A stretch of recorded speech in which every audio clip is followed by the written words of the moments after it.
JFT Hindi 20 जून। शुरुआत करने वालों के लिए ध्यान। कुछ लोगों के लिए प्रार्थना का मतलब है ईश्वर से मदद मांगना और ध्यान का मतलब ईश्वर का जवाब सुनना। ध्यान के द्वारा मन को शांत करने से एक अंदरूनी शांति आ जाती है जिससे हमारा अपने अंदर के ईश्वर के साथ संपर्क होता है। Basic test page 43-44। धैर्य रखें जब आप ध्यान करना सीख रहे हो। यह बात हम में से बहुतों को कही गई। ध्यान के क्षणों में हम क्या सुने, यह बात केवल अभ्यास से ही जानी जा सकती है। हमें खुशी है कि किसी ने हमसे ये बात कही तो, अन्यथा हम में से अनेक 1-2 हफ्ते के ध्यान योग के बाद ही छोड़ देते।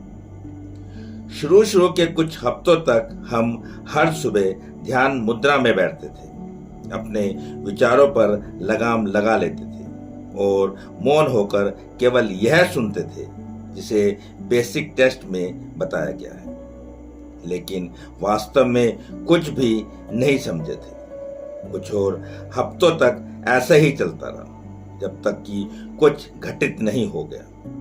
तब भी जो कुछ घटित हो रहा था वह मुश्किल से ही नजर में आ पा रहा था।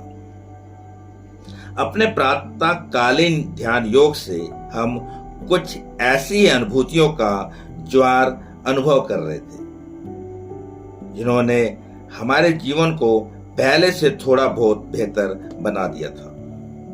उनके प्रति एक अधिक सहानुभूति का अभाव हमारे मन में जाग चुका था, जिनसे हमारा दिन भर सामना होता था और अपनी उस शक्ति से भी कुछ अधिक संपर्क हो जाने पर अनुभव हम करने लगे थे।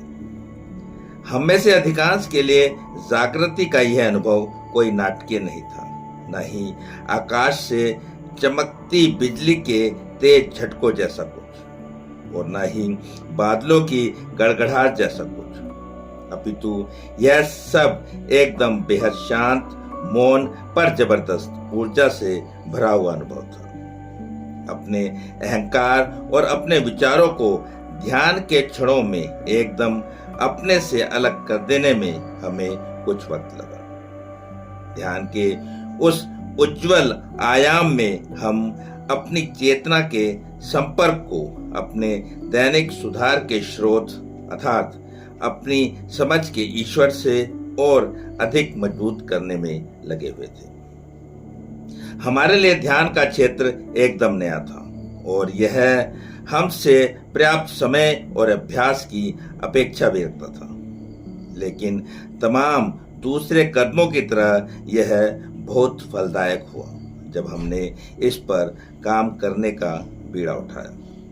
सिर्फ आज के दिन अपने बारे में ईश्वर की इच्छा जानने के लिए मैं ध्यान में सुनने का अभ्यास करूंगा, यद्यपि मैं अभी तक यह नहीं जानता कि मैं क्या सुनूं।